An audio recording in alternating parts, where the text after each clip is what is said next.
welcome back. This is CT. So, did you guys see Married at First Sight last night? Oh my God, you talk about a snooze fest.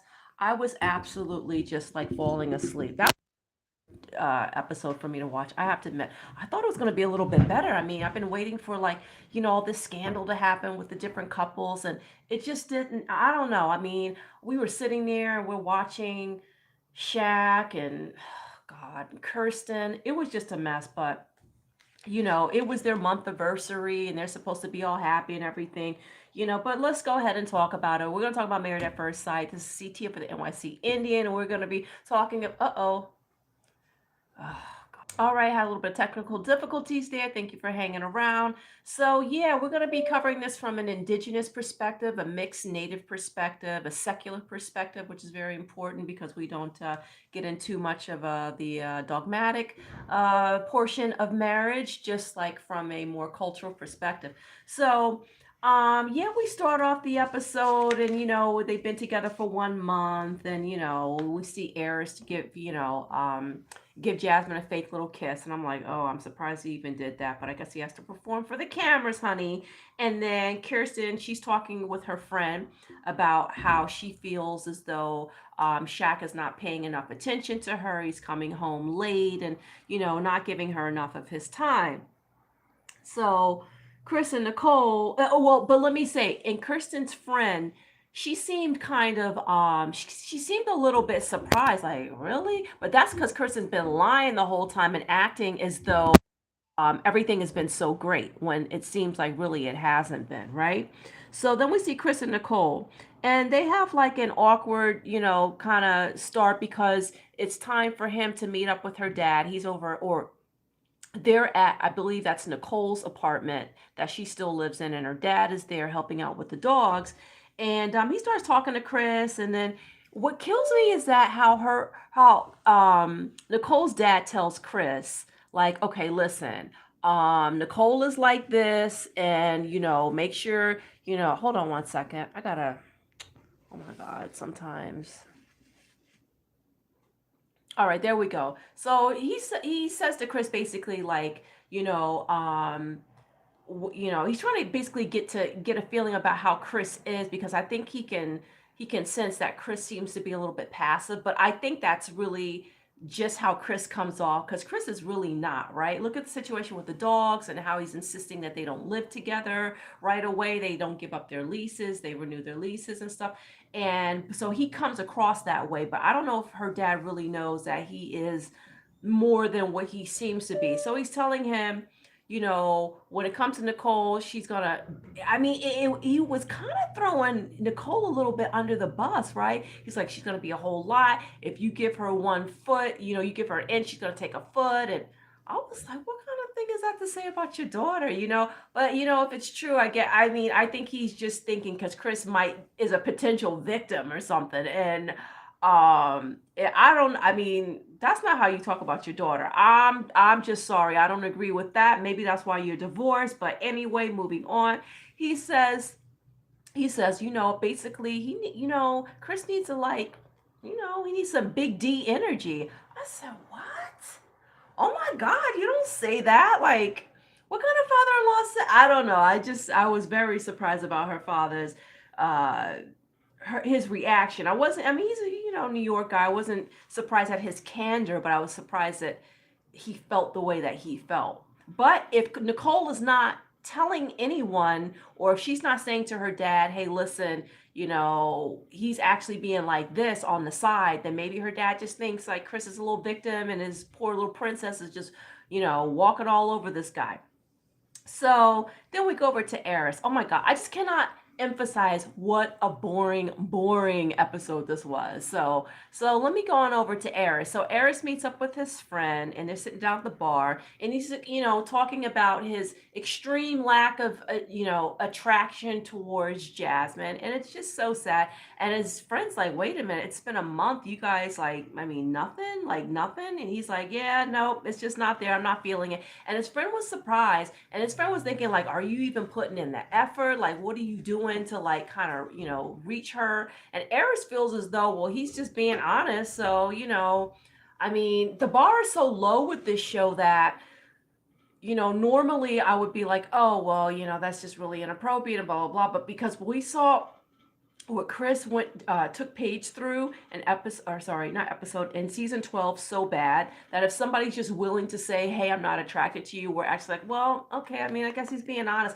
The bar is just that low with this show. It's terrible. He should not have told her that to begin with. He could have said something like, well, I'm still waiting for attraction to really, get a spark, but not like, maybe not quite to that level. Maybe if you were to say like, I'm still waiting to feel certain things, but not like I'm not really feeling it and I'm trying to feel it, because that's still like a nice way of saying I'm not attracted to you. I don't know. I guess I'm not in that situation, but I feel like you would have to be really, you just have to be kind of gentle in that situation. I remember one time I went on a date with somebody, and I remember when he showed up, I looked at him and I was like, "Oh my God, oof!" Listen, I just couldn't. I just couldn't. And he was so nice and everything, and I just couldn't. And when he texted me later on to say, "Hey, I had a nice time," I said, I responded back, "It was very nice meeting you as well. However, I feel as though that we are not a good match. We're not, there's no connection." And I mean, I mean, I felt like I should be honest and I could be straight up, but I wasn't going to see this person again, so I wanted to be honest. But I didn't come right out and say, I think you're the ugliest thing to show up since a batch of homemade sin. I didn't say it quite like that, but I just said I don't think we're a match. I mean, that was kind of I don't know, that was my way of saying like, no, thank you. But I don't know. I guess I don't know exactly what he should have said, but I still feel like kind of coming out and saying like, I'm just not attracted to you. Basically, I thought that was just terrible. I think he's spoiled. I think he's probably not having as many, sexual encounters as he claims as he has been. I think he's had, a few here and there probably. Who knows? Some people think he may even be a virgin. I don't think he's quite to that level, but I mean, what else does he want from her? He just judged her up and down. He just doesn't like her. I don't even know what else to say about that. So Chris and Nicole and Clint and Gina decided to go on a double date on this little comedy tour. But considering the name of the bus, I figured, I guess, that maybe those two couples were the ones that felt that they feel comfortable doing that kind of comedy tour or whatever. They seem to have a good time and everything. And Jasmine and Eris, they're going to different little dates to celebrate their 1 month anniversary. So Jasmine and Eris go to like a rage place where you like bang stuff and throw stuff, hit stuff with hammers and everything. And I'm like, wow, that's real romantic. I mean that just says it all. That's where you're going for your 1 month anniversary, a place where you could just get stuff off your shoulders because she's feeling so frustrated. And Eris is just not giving it a shot. I mean,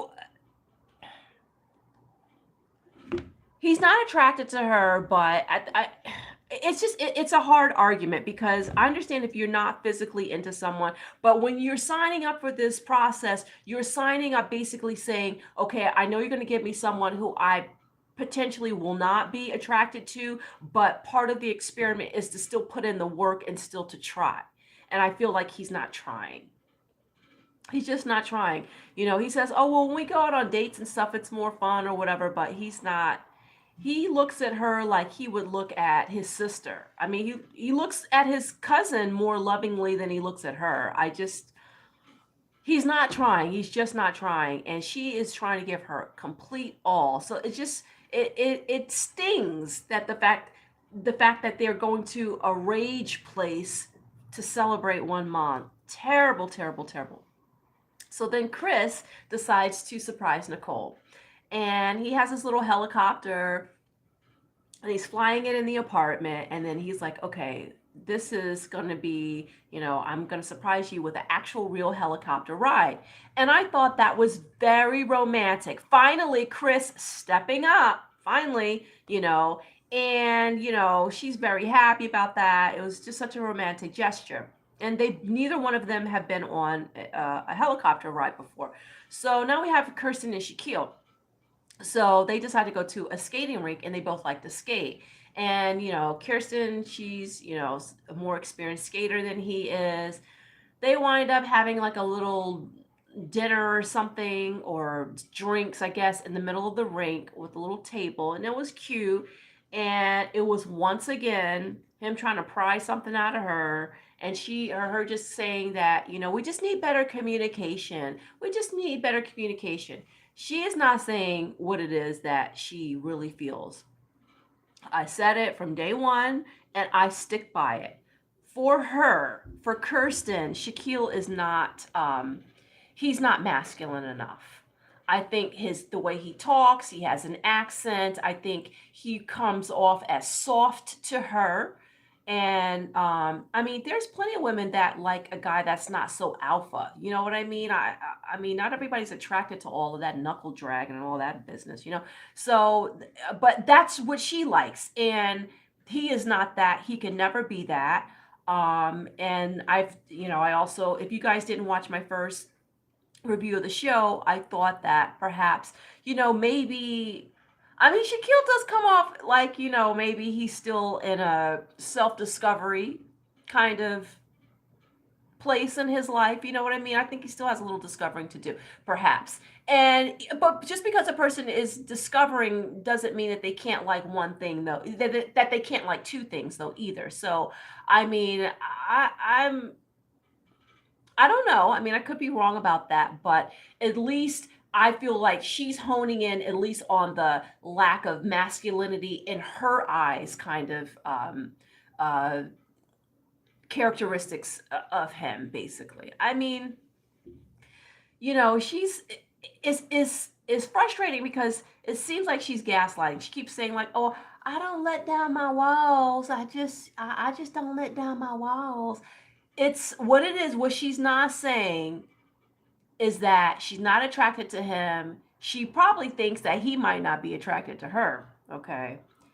And or he's trying to attempt some attraction, but maybe she's not really like in his lane, you know what I mean? So kind of thing. So she's kind of checked out, but she's got to go through the process because she doesn't want to have to pay any fees if that rumor is true that they have to pay money for quitting early, and B, she doesn't want to get the Alyssa I'm a good person rap, right? People don't want these bad reputations. Her and Eris both are not into it, and they're not really trying. Well, she's trying more than Eris is. I mean, Eris is just, oh, you talk about absolutely zero effort. It's even hard to do a review about this because I mean, they're literally a bunch of couples who are not attracted to each other. What is there to talk about? What is there to review? I mean, so now, he's sitting there and it just always winds up this like circle of him winding up saying, you're not telling me anything about yourself. And she's like, well, you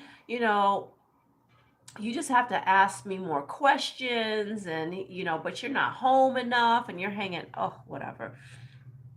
So he is completely frustrated, and I'm frustrated with this couple. I don't know. I mean, there's got to be some kind of other alternative. You can't have a season where nobody likes nobody, right? There's nothing to talk about. So, he just looks so unhappy. And then we go to Clint and Gina. So they go to this waterfall. It seems nice. Clint and Gina are like, adventure buddies at this point. And Gina says that she can see a future with him. Now, I don't know if she's saying that just to say that or not, because I'm not really feeling that. But okay, that's what she says. And they have this Jamaica redo party, which seemed to be quite intentional. But see, to me, even though I'm not feeling the love between these two, I do feel like they are trying. That's the difference between Eris and like a Clinton and Gina. They are trying. And she seems to be at least over the initial anger about the comment about that he made about who he typically tends to date. And he seems to be pretty taking it in stride about what she said about him about the ginger comment. So I mean, they're moving on. They're moving on. I think they're just kind of riding it out, to be honest. But like they're getting along a little bit better. So Jasmine and Eris, they go on a date to the park. Like it looks like a park or like an estate or something like that. And he just looks like he's watching paint dry. He just seems so over it all the time, right? Is it just me? He's always like, and I'm a person who is, I don't really maintain a lot of eye contact much when I speak, but at least I realize that, and that's just cultural for me, right? But sometimes, I come back in and I look at you, right? I don't stay the whole conversation like this, not the whole conversation, completely checked the fuck out, right? Like that's how he is the whole time. And I just like, then he's like, okay, well, I'm just gonna, I don't know, like the sex thing, we'll decide that after decision day. I want to make sure that we're not, you know, getting into anything like that because I've done that in the past and then it creates an issue. He doesn't want to seem like the bad guy.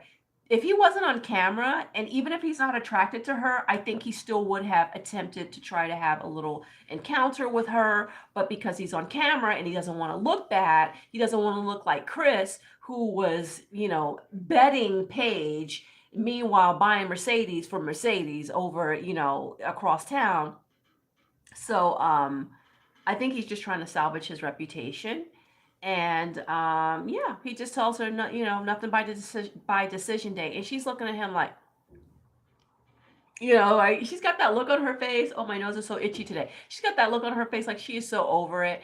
And, but she's still hanging in there. She's still trying no matter how many times she is constantly disappointed.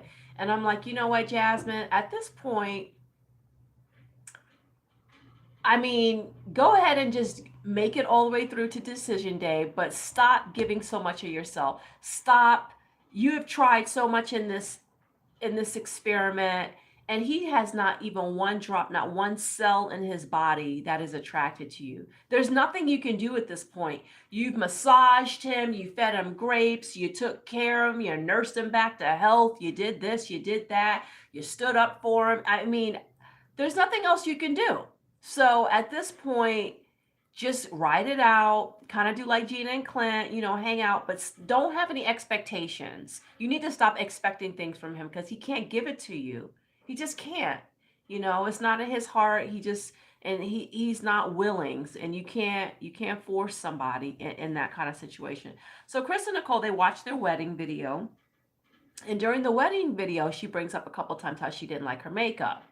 And, I mean, that's just one of those things. I didn't think it was a big deal, but to him, he was like, well, I thought you looked fine and everything. But to us over on the camera, he's like, I don't know if I can handle all of this. She just like keeps nitpicking and like she keeps talking about this. I don't know if I'm gonna be able to go on with this, how much longer I can keep dealing with this. So when he said that, I thought to myself, okay, there it is. There it is, there it is, there it is. I knew there was something in between the cracks. I think he's attracted to her mostly. I don't think he's completely attracted to her. And I think that long run, they're not going to work out. I thought that they were going to work out of my first, my knee jerk predictions that all the couples were probably not going to be together, but I thought Nicole and Chris were going to work out. So I think that they're going to make it to decision day, but I don't think they're going to work out. I think he just doesn't love her. And, she's saying, I'm really worried that it's going to be great, but then eventually it's not going to be great. And, she feels like it's because she's so much, it's her personality. And maybe some of it is, but based off of what she's just going in there just trying to love the guy to death. Now, she's doing too much with that, asking him to love her all the time. That's too much. But other than that, Nicole has dove in nose deep into the deep end with, blinding goggles on. She is really so into this. And I think that he feels like she's too into him. He doesn't have to chase her. And because there's no chase, he's just not interested. And it's sad, but I think that's what is going on here. And this season sucks. This is just terrible. All these couples just horrendous. So now it's time for all the couples to get together and have dinner.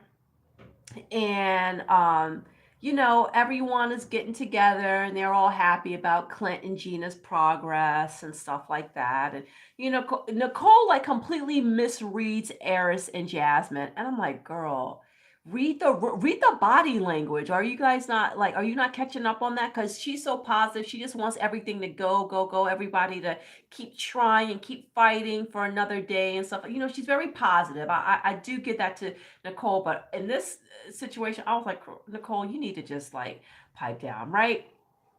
And Jasmine's over there, looking like totally unhappy. And then Gina chimes in with, I know, because Gina's like responding to Nicole's comment about like, you guys are gonna make it, you're gonna do it, da da da. And then Gina's like, well, it takes time, like, because Gina's on the side where, look, I ain't attracted to his ass either. So I know where you guys are coming from, and basically just ride it the hell out until this experiment is done, and then then you'll never have to see this person again. Don't give up your lease, right? And Jasmine shoots her a look like, girl, shut up. She totally had that look on her face. I've never seen Jasmine get that look to one of the other women before. So then Nicole starts asking everybody else about, how their relationships are going and stuff like that. And of course, Eris has to bring up, asking about how people's sex lives are. You need to shut the hell up. Okay. You don't even find it. You squirm so much at Jasmine. You over there looking at her just because, she got a little acne on her skin. I mean, on her, chest. And I can tell he just looks at her just like, ugh. You know what I mean? So what? She can cover that up with a cover stick. And I bet if you asked her to cover up with a cover stick, she probably would even do it. I wouldn't do it, but I do it for myself, but I wouldn't do it because somebody asked me to do it. And then, it just seemed to be like a moment where they all realized, like, oh my God, no one is attracted to anyone, basically. It was just terrible. This was a terrible episode.